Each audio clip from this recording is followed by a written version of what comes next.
We're going to talk now about silence. Yeah? Oh, it's about time.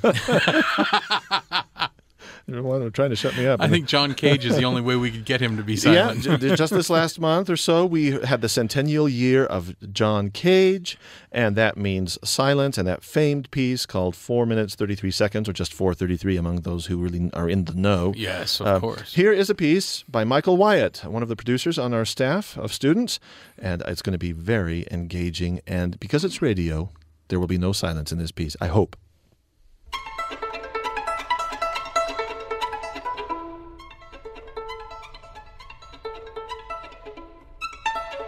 Niccolò Paganini sold his soul to the devil to acquire his legendary skill on the violin. Or at least that's how the legend goes. Igor Stravinsky wrote a ballet so extreme that it sent Paris into a violent rage. But perhaps no composer has been so radical and so controversial as the all-American John Cage. September 5th, 2012 marked 100 years since his birth, and scholars and music lovers all over the world are paying special attention to his works. This year also marks the 60th anniversary of his most divisive work, 4:33. If this is the first time you've heard of it, the entire piece is 4 minutes and 33 seconds of silence, divided into 3 movements. When it was first performed, David Tudor sat down at the piano and closed the lid. He sat there for 30 seconds, then opened the lid and closed it again. This time he sat for 2 minutes and 23 seconds before opening the lid again and closing it, as he sat for 1 minute and 40 seconds before opening the lid and bowing to the audience. When many people discover 4:33, they think of it as ridiculous, as the most desperate, extreme, and ineffectual grasp of the experimental composer. How much more radical can music get than having no music? When I first heard about the piece, I thought it was a sham and too trivial to be given any serious thought. But then I, like countless others, couldn't help thinking about it. I'm embarrassed to admit how many recordings of 4:33 I've watched or listened to. As part of the centennial celebration of Cage's birth, I read Kyle Gann's book, No Such Thing as Silence. I don't know why I was surprised that there exists a book-length treatment on 4.5 minutes of no notes, but I was. Whatever suspicions I had about 4:33, though, were lost by the time I was through reading it. Here are a few things I came to understand. One of John Cage's most obvious points he made with this piece is that first, there is no real silence. We're surrounded by noise. And second, that surrounding noise is beautiful. But when I came to better understand more of Cage's perspective on music, I began to appreciate another philosophical point 4:33 makes. When you think about it, all music is built on silence. Here.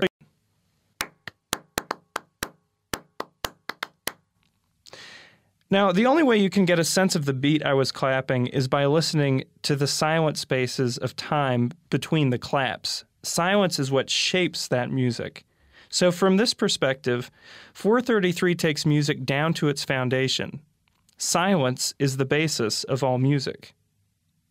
Having gained a new appreciation for Cage's most important work, I decided to get a group together to perform 4:33 at 4:33 on his 100th birthday. It was a kind of last-minute decision, so I called a group of friends the night before. Most of them had never heard of the piece, and many weren't musicians, so it took some explaining and reassuring that I wanted them to stand there with instruments, but they didn't have to play anything. One of the most eager friends of mine was Joel Christensen, which surprised me because although he has a strong bass, I don't think he'd describe himself as a musician, and I know he has a low tolerance for modern music. I sat down with Joel the day after we performed 4:33 to ask him what he thought about the experience. The one time that I can recall being exposed to 4:33 was when I was in either 7th or 8th grade. I was living in South Africa at the time, and our music teacher had our band was very small. I would play the lead and only trumpet.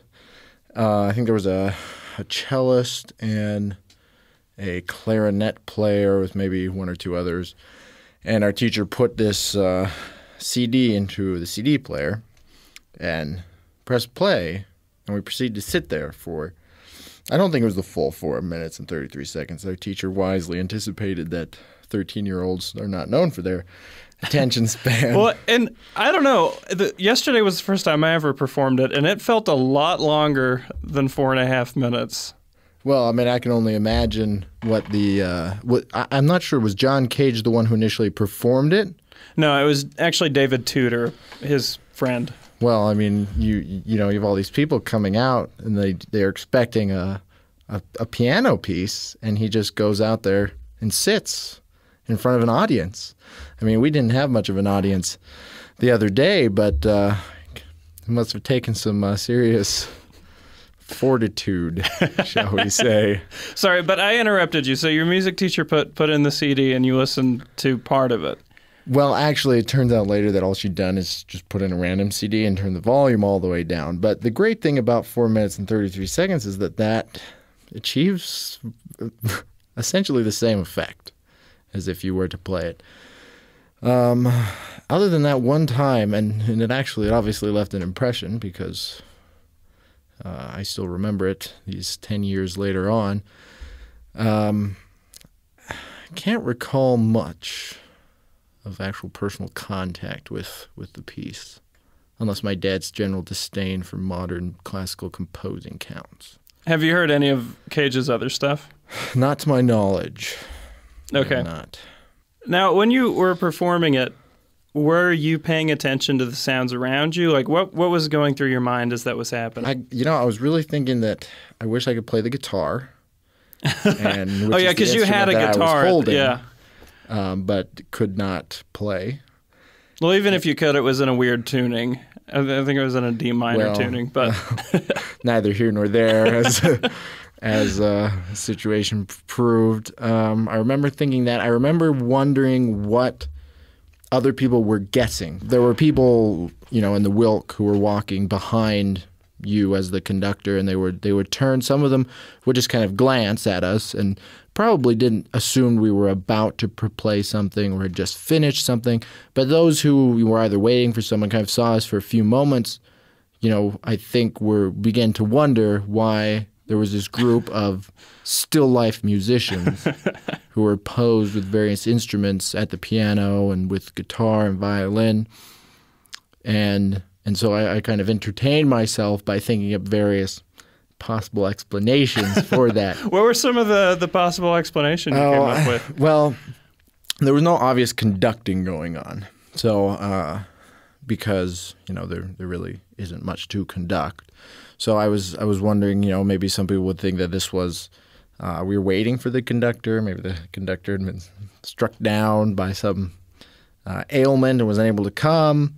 And so we were maybe just waiting for him or his replacement to show up. I also I thought the most likely explanation that people would think of is that we were some sort of variation on a flash mob, just sort of an odd Which, in honesty, we kind of were. Yeah, on a small scale. On a small scale, and it's hard to mob people with not silence. Doing something. Yeah. Because, we could have just as easily been sitting at a table and started to perform 433. Right. Although, I think if we had done that, then we would have removed kind of the performance element and thereby, I think, kind of undermined our point. So you think having musical instruments there is necessary for the effect? I do. Otherwise, you could argue that while you are asleep, you're performing, 30 consecutive performances of 433. But like that, I don't think that argument holds any water because you're not performing. It is a piece of music that is to be performed. You need an audience. You need kind of tools of the trade. I'm going to say for the audience's sake, you need the trappings which the audience is accustomed to seeing. Yeah, lots of people describe this as framing. The piece frames silence. So what was the frame that we gave 433, that we gave that silence? Well, first of all, was it even silence? Well, obviously, it was not silence either on our part or on the part of those who are unwitting audience to our silence. There was background noises, and it's really virtually impossible for any human being to remain perfectly silent for 4 minutes and 33 seconds. I think we did the best we could. We had one performer who had to leave in the middle. Yeah. Stood up and took a bow. So, and then they had to leave. So, and when you talk about the framing, what we used to frame it, I think that one of the elements the most successful elements we had was our stillness as well. So in addition to us not actually playing the instruments, which we were variously holding or sitting at, our lack of bodily movement, I think, also drew attention because people don't, no matter what you're doing, even if you're just reading a book, you're going to be more animated than we were. Yeah. And because we were in an attitude of performing, we were standing, we were holding instruments, there's really very few reasons you'd be doing that and then do nothing.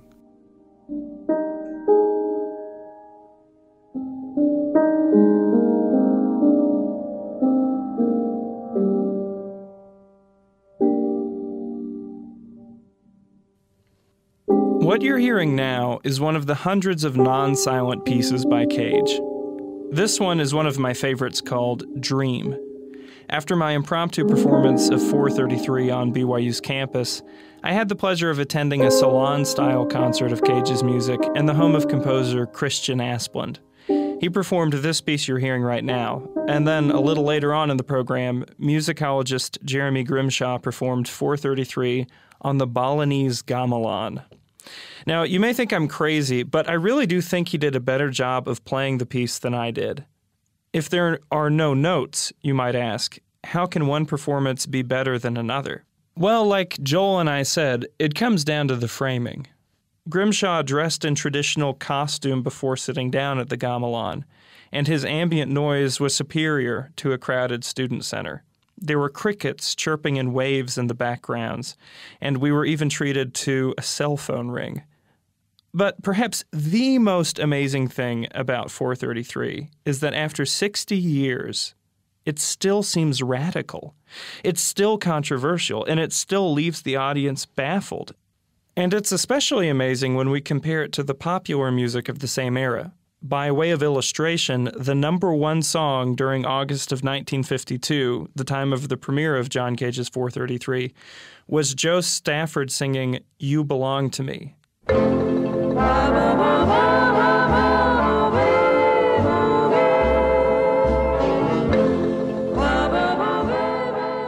It's no more challenging now than it was 60 years ago. And even if it's not totally passé, it still packs a heavy punch of nostalgia. Cage's piece, on the other hand, is timeless. It will always seem relevant, and it will always challenge our very definition of music. But, alas, 433 does not make for good radio. If I tried to play it now, our emergency backup programming would kick in after a few seconds. Or, more likely, Juan would just cut to Careless Whisper. So I'll let Ms. Stafford sing us out. Take it away, Joe. Send me photographs and souvenirs. Just remember when a dream appears, you belong to me. I think hands down, this has got to be one of the craziest morning shows we've ever done. This is completely bizarre. Easily. You know, we've had phrases like mobbing people with not doing something. Yep. I heard that, actually. Yep. We've had rights for robots. Mm-hmm. That's kind of bizarre. We've had Sean demonstrating his inability to do basic arithmetic because 7 does not equal 8. We had some wrong audio that rolled. You know, this has been the craziest. This has been fun. Well, are you for or against it? Well, you know, I have to take sides on everything. You for John Cage's 433? Yeah, for its innovative, yeah, I am. And you said you'd even I've never perform seen it a for performance. us. I will, yes. And your exact words were? It's the only classical piece I could perform. To which I said, perform well. that's right. I wanted to make sure. That's right. To tell you the truth, I don't know that I could perform it well. I'm willing to give it a shot. I'll be in your audience. When are we going to do this? I have no idea. Let's do it right after the show. Are we going to do a Highway 89? Well, I'm glad Although, as Michael said, if we tried to play that, our emergency backup would kick in after a certain amount of time. Or Juan's just going to play this. Is that the piece? That's Careless Whisper. That's Careless Whisper? Yeah. George Michael's. I know that piece. Uh-huh. I never knew what it was called. I love this piece. I love this. This is total me. This is total me. We're out of time. That's the morning show for this Monday, September 17th. I'm Marcus Smith. Have a great day.